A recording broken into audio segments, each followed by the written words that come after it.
Tapi kemenangan-kemenangan gue yang gue maksud itu bukan di sisi kompetisi, tapi lebih kayak, oh gue ternyata sekarang udah bisa kayak gini ya. Itu buat gue udah menang. Oh ternyata gue udah bisa, let's say, bikin kopi sendiri ya gitu, dengan teknik apalah gitu. Buat gue udah menang sih. Oh ternyata gue setelah pandemi gue bisa masak. Itu kemenangan yang benar-benar gue alamin sih. Kalau buat lo itu bukan kemenangan ya nggak apa-apa juga. Maksud gue yang nggak harus semuanya persepsinya sama-sama lo. Balik lagi yang gue mau bahas itu soal menang kalah. Yang sebenarnya konsep menang kalah ini menurut gue agak aneh. Tapi dibutuhkan. Kalau nggak ada menang kalah berarti tidak ada persaingan. Kalau tidak ada persaingan ya mungkin hidupnya akan flat-flat aja ya semuanya. Dibikin ada persaingan kan biar lebih kayak dinamis, biar terasa dinamika perubahan, kejutan-kejutan dan supporting lainnya lah. Halo, lo lagi dengerin The Noisy Thoughts bareng gue Pranata. Pernah gak sih ada pertanyaan di otak lo, kenapa orang yang sering kalah itu mentalnya jauh lebih kuat daripada orang yang terbiasa menang? Kenapa orang yang sering kalah lebih tahan banting dibanding orang yang tidak pernah kalah? Gue sampai baca akhirnya, ternyata teorinya lumayan menarik. Dari positivepsychology.com ngebahas ini tuh kayak dia benar-benar ngejelasin orang yang sering kalah itu dari POV-nya sangat-sangat belajar untuk tidak mengulang kesalahan, kecuali mungkin beberapa kasus yang benar-benar yang terulang terus-terusan ya. Tapi yang jelas gue bukan ngomongin judi, gue bukan ngomongin apapun ke arah sana. Ini adalah kekalahan dan menang kecil menurut versi orang-orang ya. Kalah menangnya di mana? Mungkin performa lo di pekerjaan lo dibandingkan dengan orang lain. Balik lagi dibandingkan tuh gue gak setuju, tapi itu yang terjadi sekarang di Jakarta mostly. Waktu lo gak bisa berkompetisi dengan saingan lo di pekerjaan, itu pasti menang dan kalah. Gue kerja di agency, digital agency, yang mana di kalangan konsultan dan agency ini pasti pitching adalah satu hal yang dilakukan setiap hari ya. Ada lelang project, itu kita pasti ikutan dan selalu ada menang dan kalah. Kalah buat gue udah benar-benar, oh ya udah berarti gue mesti menang besok. Selalu kayak gitu. Apakah gue udah menang? Kayak belum deh. Atau mungkin udah, gue gak tahu. Yang jelas kalah itu membuat gue biasa saja sampai di titik ini ya. Waktu mungkin zaman gue sekolah, gue kalah sama temen gue di ranking sekolah karena sistemnya masih ranking. Gue lumayan kecewa sih. Gue kecewa sama diri gue, yang akhirnya sekarang gue sadar gue nyalahin diri gue sendiri. Tapi di satu sisi gue mecut diri gue lagi. Gue berusaha semaksimal mungkin untuk bisa menang. Tapi yang bahaya, ini juga bisa divalidasi sama psikolog apa segala macam ya. Waktu lo expect lo akan menang dan ternyata lo kalah, itu yang berbahaya. Itu sangat berbahaya.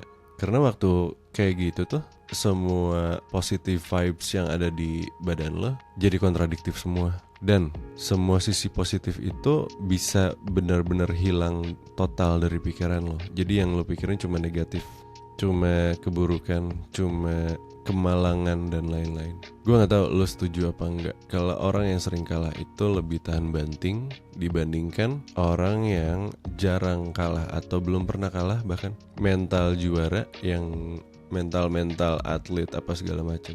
Tapi ada kontranya juga. Gue total nggak ngelihat mental juara itu di semua atlet. Kenapa? Karena gue benar-benar ngelihat ada beberapa orang di kalangan yang gue kenal juga ya, kayak orang yang menurut gue jago banget cenderung sombong. Itu males sih. Kenapa ya? Maksud gue kalau lo jago banget, lo biasa-biasa aja juga kan bisa. Tapi harus disertai dengan kesombongan. Gue sih udah menang ini ya. Ya gue pas kemarin kesana tuh ya something fancy. Ya maksud gue, lo membanggakan diri lo dan lo sombong tuh menurut gue bedanya tipis banget. Dari sisi komunikasi kayaknya benangnya tuh benar-benar tipis banget sih. Jadi diksi yang lo pilih menentukan lo sombong atau lo lagi bangga. Gue nggak ngerti ya, tapi yang jelas kalau misalkan satu orang itu jago banget di bidangnya, ada di titik itu sih. Tapi nggak semuanya, balik lagi ada beberapa teman gue yang total jago, yang benar-benar total jago banget di bidangnya, itu biasa-biasa aja. Dan ya ujung-ujungnya masih temenan sama gue juga sih. Bukan karena dia jago, tapi ya karena orangnya kayak gitu.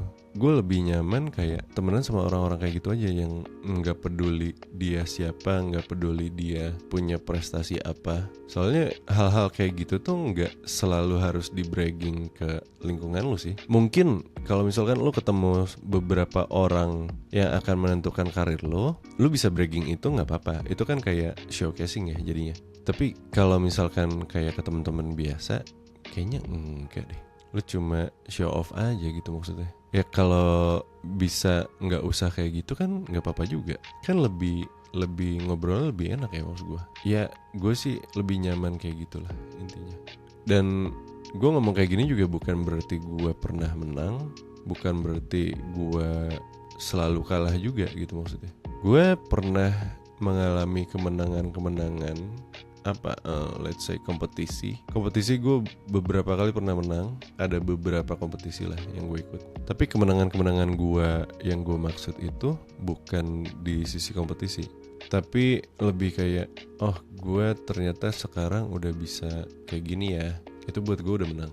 Ternyata gue udah bisa let's say bikin kopi sendiri ya gitu, dengan teknik apalah gitu. Buat gue udah menang sih. Ternyata gue setelah pandemi gue bisa masak. Itu kemenangan yang benar-benar gue alamin sih. Kalau buat lo itu bukan kemenangan ya gak apa-apa juga. Maksud gue yang gak harus semuanya persepsinya sama-sama lo. Balik lagi yang gue mau bahas itu soal menang kalah. Yang sebenarnya konsep menang kalah ini menurut gue agak aneh, tapi dibutuhkan. Kalau gak ada menang kalah berarti tidak ada persaingan. Kalau tidak ada persaingan ya mungkin hidupnya akan flat-flat aja ya semuanya. Dibikin ada persaingan kan biar lebih kayak dinamis, biar terasa dinamika perubahan, kejutan-kejutan dan supporting lainnya lah. Tapi ya gue gak tahu lo ngelihatnya seperti apa.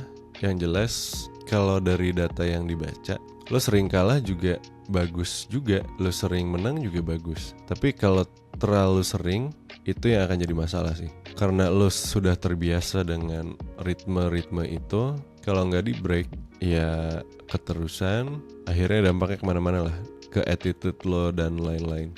Bahkan kalau misalkan lo tidak menganggap hal kecil yang kayak tadi gue sebutin itu menang, dan lo cuma lihat menang kalah itu di kompetisi apa segala macam, mungkin buat gue lo akan kalah terus-terusan sih, dan mental lo akan drop terus-terusan. Tapi nggak tahu ya, itu kan gue nggak tahu lo ngadepinnya gimana, gue nggak tahu lo nyikapinnya gimana. Yang jelas banyak banget hal yang bisa lo pecah, yang bisa lo pisahkan, biar lo nggak terbiasa di satu titik, di satu fase yang akan bawa dampak buruk ke hidup lo nantinya. Either itu lo terus-terusan kalah atau lo terus-terusan menang. Bukannya salah ya, buat gue nggak ada yang benar dan nggak ada yang salah. Soalnya buat gue yang benar dan salah itu mungkin cuma bisa dinilai sama hukum ya. Hukum yang berlaku aja di negaranya masing-masing, di lingkungannya masing-masing. Bukan karena semuanya mayoritas bilang benar dan ini benar. Enggak juga sih. Semuanya bilang ini salah, ternyata ini tuh absolut salah. Enggak sih menurut gue. Yang penting waktu lo terbiasa menang, ya jangan lupa lo lihat yang kalah seperti apa. Dan waktu lo terbiasa kalah, jangan lupain juga. Harusnya sih selalu ada kemenangan kecil sih buat lo. Ya gak tahu. Tapi balik lagi, kayaknya gue adalah satu di antara sekian banyak orang yang menyukai kalah ya. Karena gue bisa belajar banyak banget. Karena gue bisa tidak di-expect orang lain untuk melakukan kemenangan, itu jadi lebih ringan buat gue pribadi. Itu jadi benar-benar bikin gue bisa lebih fokus untuk ngebuktiin kalau pandangan orang lain itu salah.